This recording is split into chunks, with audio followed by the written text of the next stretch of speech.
I need a husband by tomorrow, or I lose everything." Beatrice sobbed into her apron, her heavy frame shaking in the dim diner light. She thought she was alone with her despair. She was wrong.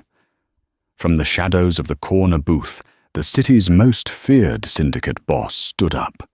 The neon sign of Carmichael's all-night diner flickered a sickly, bruised purple against the relentless Boston rain.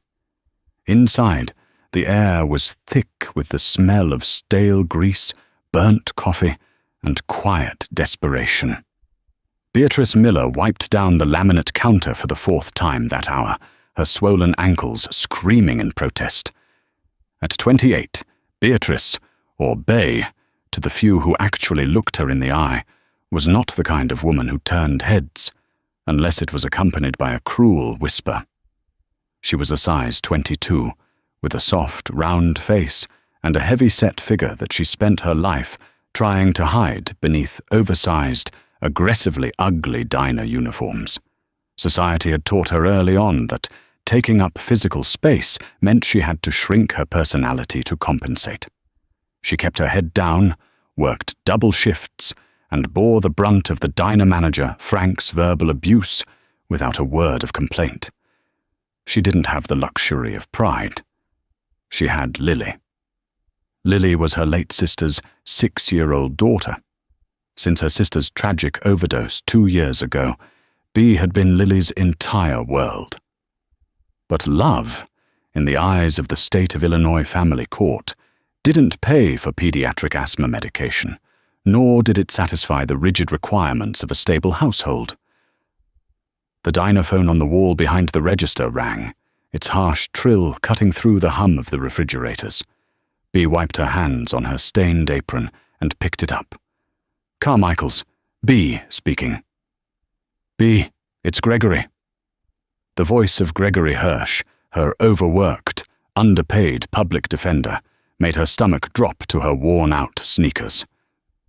"Gregory, it's past midnight. What's wrong? The hearing isn't until next month." "There's been a massive complication," Gregory sighed, the exhaustion clear in his voice. Lily's biological father, Richard, filed an emergency petition for custody this afternoon. He just married that heiress, Cynthia Davenport. They suddenly look like the picture-perfect wealthy family. "Richard!" Bea gasped, clutching the plastic receiver so hard her knuckles turned white. "Richard broke my sister's jaw. He's a monster, Gregory. He doesn't want Lily. He just wants the monthly state stipend and to spite my family." "I know, Bea. I know," Gregory said gently. "But Judge Pendleton is presiding. He's notoriously old school and heavily biased toward wealthy, 2-parent households. He moved the hearing up to tomorrow morning at 9 a.m. Bea's breath hitched. The diner spun around her. "Tomorrow? But I don't make enough on paper. I live in a 1-bedroom apartment." "Richard's lawyer is going to tear you apart, Bea. They're going to paint you as an unfit, impoverished single guardian who works night shifts and leaves the child with neighbors. Unless there is a miraculous, fundamental change in your circumstances, a dual income, a stable partner to show the judge that Lily has a traditional family structure, Pendleton is going to hand her over to Richard. There has to be something we can do," she begged, tears spilling over her thick lashes, tracking through the flour dust on her cheeks. "I'm sorry, Bea. Unless you walk into that courtroom tomorrow with a ring on your finger and a husband with a sterling financial record, pack Lily's bags. I'll see you at the courthouse." The line went dead. Bea slowly replaced the receiver. The silence of the empty diner was deafening. The sheer, insurmountable cliff of her reality crushed her chest. She had 12 hours. 12 hours before the only light in her miserable life was ripped away and handed to a violent opportunist. Her legs gave out. She didn't gracefully faint. Her heavy body simply collapsed heavily into the vinyl booth nearest the register. She buried her face in her hands, her broad shoulders heaving with ugly, gasping sobs. She didn't care how she looked. She didn't care about the grease on her face or her unruly, frizzy brown hair escaping its net. "I can't," she wept aloud to the empty room, her voice a raw, broken rasp. "I can't lose her. God, please. I just need a miracle. I need a husband by tomorrow, just for a year, just to save her. I'd do anything. Anything." She cried until her chest burned, the agonizing wails of a woman who had fought so hard only to be beaten by a system designed to crush people exactly like her. "Anything?" a voice asked. The word was spoken softly, yet it cut through her sobs like a straight razor. Bea gasped, her head snapping up. She shoved her tangled hair out of her eyes, peering into the dim rear of the diner. Booth number 7. The one hidden behind the massive pillar, usually reserved for teenagers wanting privacy. A man was sitting there. He hadn't made a sound for the last 2 hours. Slowly, deliberately, he stood up and stepped out of the shadows. Bea's breath hitched in her throat, her tears freezing on her face. Even in her isolated, exhausted world, Beatrice Miller knew who Leo Castiglione was. Everyone in Boston knew. You didn't read the papers without seeing his name linked to union takeovers, real estate monopolies, and whispered, bloody turf wars. He was violently handsome, but not in a way that made you want to approach him. He had the kind of sharp, aristocratic Italian features that looked like they were carved from marble, and eyes the color of a frozen lake. He wore a bespoke, charcoal grey suit that probably cost more than Bea's life insurance policy. He was tall, broad-shouldered, and radiated an aura of absolute, terrifying control. He looked at her. He didn't look at her with the usual mixture of pity and disgust that men reserved for a fat, crying waitress. His gaze was clinical, calculating. "You need a husband by tomorrow morning," Leo Castiglione repeated, his voice a low, resonant baritone. "And you said you would do anything." Bea scrambled backward in the booth, her heart hammering wildly against her ribs. I didn't know anyone was back there. We're closing, Mr. Castiglione." He ignored her words, taking a slow step forward until he was standing over her booth. The scent of sandalwood, expensive tobacco, and something uniquely dangerous drifted over her. "I happen to need a wife," Leo said smoothly, sliding into the booth opposite her. "It seems we have a rare, intersecting timeline, Ms. Miller." Bea stared at him, paralyzed. Her mind struggled to process the surreal nightmare she had just stumbled into. You know my name?" she stammered. "I know many things," Leo replied, resting his large hands flat on the cracked table. She noticed a faint, white scar crossing the knuckles of his right hand. "I know you work 60 hours a week. I know you order the cheap insulin for your diabetic cat, so you can afford your niece's asthma inhalers.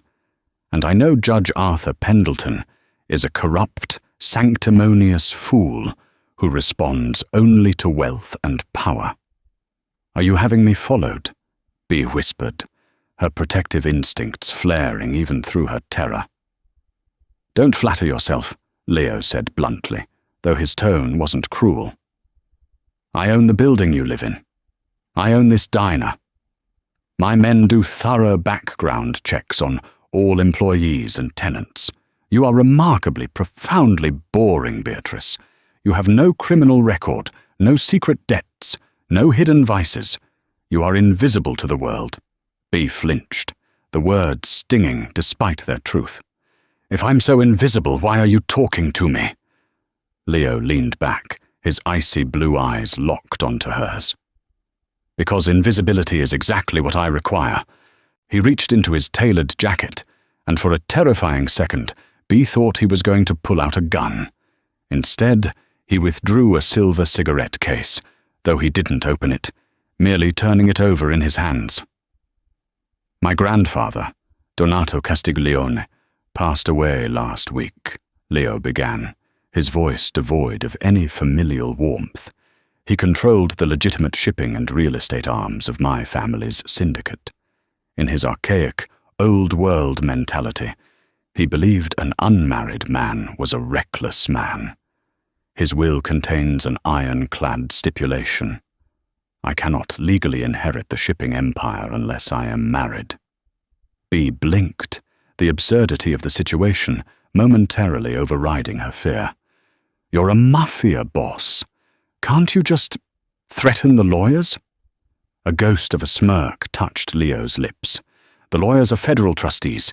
The FBI is currently breathing down my neck, waiting for me to default on the inheritance timeline so they can seize the assets under RICO laws. I have exactly 48 hours to present a legal, binding marriage certificate, or I lose billions. So marry one of those beautiful mobster daughters, B said, gesturing to her own heavy frame. Look at me, Mr. Castiglione. I'm a fat, exhausted waitress, covered in fry grease. Nobody's going to believe a man like you fell in love with a woman like me. Exactly, Leo said, leaning forward, the intensity in his eyes pinning her to her seat. If I marry a woman from my world, the feds will claim it's a sham to consolidate power. They will investigate her, her family, her assets. But you are a desperate civilian. A woman completely disconnected from my world. If I marry you, the feds will be utterly confused. They will look for a hidden angle and find nothing but a sad waitress trying to keep her niece. He tapped his finger on the table. You provide me with a clean, undisputed marriage certificate to satisfy the will. I provide you with the solution to your Judge Pendleton problem. B's breath caught. You would help me keep Lily? I will do more than help, Leo stated coldly. By 8 a.m. tomorrow, you will be Beatrice Castiglione. When you walk into that courtroom, you will not be a struggling waitress. You will be the wife of one of the wealthiest men in Illinois. My legal team, who make your public defender look like a toddler with a crayon, will obliterate Richard's petition before the judge even strikes his gavel. He paused, letting the weight of his offer settle over her. I will pay off all your debts. I will establish a multi-million-dollar trust fund for your niece. You and the child will move into my estate, where you will be guarded and provided for. In exchange, you will act the part of a devoted, quiet wife in public for exactly 2 years. After that, we divorce quietly, and you walk away a very wealthy, independent woman. B's mind raced. It was a deal with the devil. He was a criminal, a man who ordered hits and broke lives. But the memory of Richard's fist, the terrifying thought of Lily crying out for her in a strange house, eclipsed her morality. What about behind closed doors? B asked, her voice trembling. She wrapped her arms around her stomach, suddenly hyper-aware of her size, of the physical reality of a marriage. What do you expect? From me. Leo's eyes dropped to her defensive posture, reading her insecurities instantly. This is a business transaction, Beatrice. I am purchasing a legal status, not a bedmate. You will have your own wing of the house. I will not touch you. Frankly, I do not have the time nor the inclination for a real marriage. It should have been a relief, but the blunt dismissal stung her fragile ego just a fraction. Still, it was the assurance she needed. 2 years, she verified, her voice barely a whisper. 2 years. You get the child. I get my empire. B looked down at her hands, raw and red from washing dishes. She thought of Lily's sweet laugh. She thought of the absolute certainty in her lawyer's voice that she was going to lose her tomorrow. She looked up, meeting the icy gaze of the most dangerous man in Boston. Okay, B said, her voice finally steady. I'll do it. Leo didn't smile. He simply nodded, standing up and buttoning his suit jacket. Good. Take off the apron. What? Now? I said we need to be married by tomorrow morning, Leo said, checking a heavy gold watch on his wrist. We have to wake up a state judge to sign the special waiver and issue the license. My men are waiting outside. As if on cue, the diner door chimed, and two massive men in dark suits stepped inside, locking the door behind them and pulling down the closed blinds. Bea untied her apron with trembling hands. She was stepping out of the frying pan and directly into the fire. But as Leo Castiglione placed a warm, heavy hand on the small of her back to guide her out into the rainy night, a bizarre foreign thought crossed her mind. For the first time in her life, she wasn't facing the fire alone. The harsh fluorescent lights of the Cook County family court on West Randolph Street buzzed like a swarm of angry hornets. It was 8:45 a.m. Gregory Hirsch, Bea's exhausted public defender, paced the worn linoleum hallway, nervously checking his cheap wristwatch. Inside courtroom 4B, the scene was already set for a slaughter. Richard Harrison sat at the petitioner's table, looking nauseatingly polished in a navy suit.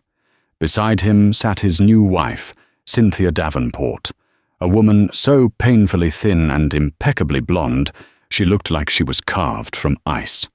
They were flanked by three high-priced corporate lawyers. At the bench sat Judge Arthur Pendleton, a man infamous in Boston for his disdain of the working class, already looking at his watch with visible irritation. "Where is she?" Richard sneered to his lead attorney. "Probably overslept. Typical trash." At exactly 8:59 a.m., the heavy oak doors of the courtroom didn't just open. They were aggressively pushed wide by two men in dark, tailored suits who immediately stepped to the side, scanning the room. The low hum of the courtroom died instantly. Through the doors walked Beatrice, but not the Bea who slung hash browns at Carmichael's. She was still a size 22, her broad hips and full stomach taking up their rightful space, but overnight she had been transformed. She wore a custom-draped, deep emerald silk wrap dress that accented her curves and brought out the rich brown of her eyes. Her normally frizzy hair was blown out into soft, shining waves. She looked terrified, but she looked like old money. And holding her hand, his thumb resting possessively over the massive, flawless 5-carat diamond on her ring finger, was Leo Castiglione. Following closely behind them was Jonathan Kessler, the most feared, ruthless, and expensive family law attorney in the Midwest. Gregory Hirsch's jaw physically dropped as Kessler bypassed the miserable little public defender's desk and guided Bea to the respondent's table. Leo remained standing just behind Bea's chair, a silent, terrifying monolith of power. "What is the meaning of this interruption?" Judge Pendleton barked, though his voice wavered as he recognized the man standing behind the respondent. "Mr. Hirsch, who are these people?" Jonathan Kessler stepped forward, a shark smelling blood in the water. "Your Honor, Jonathan Kessler of Kessler, Roth and Associates, stepping in as lead counsel for the respondent. And I must correct the court record. You are no longer addressing Beatrice Miller. You are addressing my client, Mrs. Beatrice Castiglione." A collective gasp echoed through the room. Richard bolted upright in his chair. "That's a lie! She's a broke waitress! She lives in a slum!" "Mr. Harrison, restrain yourself," Pendleton snapped, though his eyes were wide, darting between Bea and the mob boss standing behind her. "Mr. Kessler, I demand an explanation. The petitioner has filed for emergency custody based on the respondent's poverty and lack of a stable two-parent household." Kessler didn't just smile, he bared his teeth. He dropped a thick, leather-bound portfolio onto the judge's bench with a heavy thud.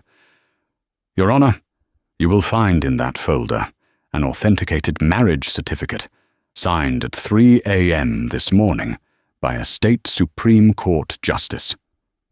You will also find the deed to the Castiglione estate in Lake Forest, where the child will now reside in a 10-bedroom, highly secure environment. Furthermore, you will find the establishment of a $50 million irrevocable trust fund in Lily Miller's name, courtesy of her new uncle, Mr. Leo Castiglione. Kessler turned slowly to look at Richard, whose face had drained of all color. I believe the petitioner's claims of poverty are not just categorically false, but entirely delusional. If anyone in this room lacks the financial resources to raise this child, it is Mr. Harrison, who, according to my private investigators, filed for bankruptcy in Nevada 3 years ago, under a different surname. "Objection!" Richard's lawyer shrieked, panicking. "Sit down," Judge Pendleton ordered his lawyer, his hands visibly shaking as he flipped through the flawless legal documents. He looked up at Leo. Leo didn't say a word. He merely raised a single dark eyebrow. It was a silent promise of complete destruction if the judge ruled the wrong way. "This is insane!" Richard yelled, slamming his fists on the table. "Look at her! Look at her! A billionaire like him doesn't marry a fat, ugly cow like her. It's a sham! It's a scam to keep my kid." The air in the courtroom dropped 10 degrees. Leo moved so fast it was a blur. Before the bailiff could even reach for his belt, Leo was across the aisle. He didn't yell. He didn't throw a punch. He simply placed one large, scarred hand firmly on the back of Richard's neck and leaned in, his face inches from the terrified man. "Speak to my wife like that again," Leo whispered, his voice a low, gravelly vibration that carried to every corner of the dead, silent room, "and I will personally ensure your dental records are the only way they identify what's left of you in the Boston River." "Do you understand me, Richard?" Richard whimpered, a pathetic sound escaping his throat. He nodded frantically. "Mr. Castiglione," Judge Pendleton stammered, terrified to reprimand the syndicate boss. "Please, return to your side." Leo released Richard with a look of pure disgust, pulling a silk handkerchief from his pocket to wipe his hand before returning to Bee's side. He placed a gentle, grounding hand on her shoulder. Bee looked up at him, her heart pounding a frantic rhythm against her ribs. He had defended her. Not just her custody case, but her. Judge Pendleton slammed his gavel down like it was burning his hand. "Petition for change of custody is categorically denied. Custody remains with Mrs. Castiglione. Case dismissed. Get out of my courtroom." Bee burst into tears, burying her face in her hands. It was over. Lily was safe. As they walked out of the courthouse, the rain had stopped. A fleet of black SUVs waited by the curb. Leo opened the door of the lead car for her. "Thank you," Bee whispered, her voice choked with emotion. "You saved us. I'll be the perfect silent wife, I promise. 2 years." Leo paused, his icy eyes searching her tear-stained face. "Let's just get you and the child home, Beatrice." Life at the Castiglione estate in Lake Forest was isolating, terrifying, and profoundly luxurious. Bay and Lily were given the entire West Wing. Lily, oblivious to the Mafia strings attached to her new bedroom, was ecstatic about the indoor pool and the private chef. Bee, however, walked on eggshells. She kept to her agreement, playing the quiet wife during the few public charity galas Leo required her to attend, dodging the confused, judgmental stares of Boston's high society. But behind closed doors, a strange shift began to happen. Leo, the ruthless syndicate boss, was surprisingly gentle with Lily. He bought her a pony. He patiently sat while the 6-year-old explained the complex social hierarchy of her Barbie dolls. And toward Bee, he was observant. He noticed she hated the chef's rich French food. So he quietly fired the chef and hired a woman who cooked hearty, rustic Italian meals. He caught Bea trying to hide her body in oversized cardigans and had a famous designer flown in from Milan to create a wardrobe that celebrated her size rather than concealed it. 3 months into their arrangement, Bea found herself in the massive industrial kitchen at 2 a.m. She couldn't sleep. She was making a simple batch of chocolate chip cookies, clad in a silk robe, humming softly to herself. "You're burning the butter." Bea jumped, dropping her wooden spoon. Leo was leaning against the doorway, wearing only a pair of dark sweatpants, his chest bare and covered in dark, sprawling tattoos and vicious scars. The sight of him, raw, unguarded, and dangerously masculine, made her breath catch. "I couldn't sleep," she stammered, turning back to the stove to hide the flush creeping up her neck. Leo walked into the kitchen, the silence stretching between them. He didn't pour a drink. He didn't leave. He simply stood beside her, watching her stir the dough. "You're shaking," he noted, his voice softer than she had ever heard it. "I'm just waiting for the other shoe to drop, Leo," Bea confessed, the exhaustion of her anxiety finally bubbling over. "I'm waiting for the day you get tired of this game. I'm waiting for the feds to kick down the door. I'm waiting to wake up back in that diner." Leo reached out, his scarred fingers gently wrapping around her wrist, stopping her frantic stirring. He turned her to face him. "The other shoe isn't going to drop, Mia Cara," he said quietly. Before Bea could process the Italian endearment, the jarring, blaring shriek of the estate's perimeter alarm shattered the quiet of the night. Red emergency lights strobed through the kitchen windows. Heavy gunfire echoed from the front gates. Leo's demeanor shifted instantly from gentle to lethal. He shoved Bea behind the heavy marble island. "Stay down," he roared, pulling a sleek, black Glock from a hidden holster under the cabinets. "Leo, what's happening? Is it the feds?" Bea cried over the sound of shattering glass as the front doors were breached. "Worse," Leo growled, chambering around. "It's the Volkov Syndicate. And they aren't here for me, Beatrice. They are here for you." Bea froze. "Me? Why would the Russian mob want a fat diner waitress?" Leo looked at her, his eyes blazing with a mixture of rage and deep, profound guilt. Because Cynthia Davenport wasn't just Richard's wife. She was a cleaner for the Volkovs. And your sister Clara didn't die of a drug overdose, Beatrice. Bea's world stopped spinning. "What?" "Clara was an accountant for a shell company the Volkovs used to launder money," Leo confessed rapidly, as the footsteps of armed men echoed down the hallway toward the kitchen. "She found out too much. She stole a Ledger Drive before they killed her. She hid it. We believe she mailed the locker key to you, disguised as a cheap pendant necklace you wear every day." Bea's hand instinctively flew to the cheap, heavy brass key she wore on a chain around her neck. Clara had given it to her the week before she died, telling her it was a lucky charm. "You knew," Bea whispered, feeling utterly betrayed. "You didn't marry me for an inheritance. You married me to get the key." "I married you to keep you alive," Leo fired back, his voice raw with emotion. "My grandfather was supposed to protect Clara. He failed. I swore on my blood I wouldn't let the Volkovs touch her family. When I found out Richard was working with them to get custody of Lily, just to force you to hand over your sister's belongings, I had to intervene. The marriage was the only way I could legally surround you with my men without triggering an all-out street war." He grabbed her face in his hands, his thumbs aggressively wiping away the tears she didn't know she was shedding. "I didn't plan on this. I didn't plan on you.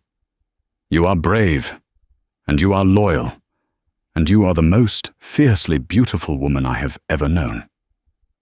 I will burn Boston to the ground before I let them touch you or that little girl." The kitchen doors burst open. 2 men in tactical gear raised their rifles. Leo didn't hesitate. He stepped out from cover, firing with terrifying, lethal precision. The 2 men dropped instantly. "We need to move to the panic room in the basement. Now!" Leo shouted, grabbing her hand. For the next 10 minutes, Bee lived in a nightmare of gunfire and blood as Leo violently carved a path through the intruders, fighting with the savagery of a man protecting his own heart.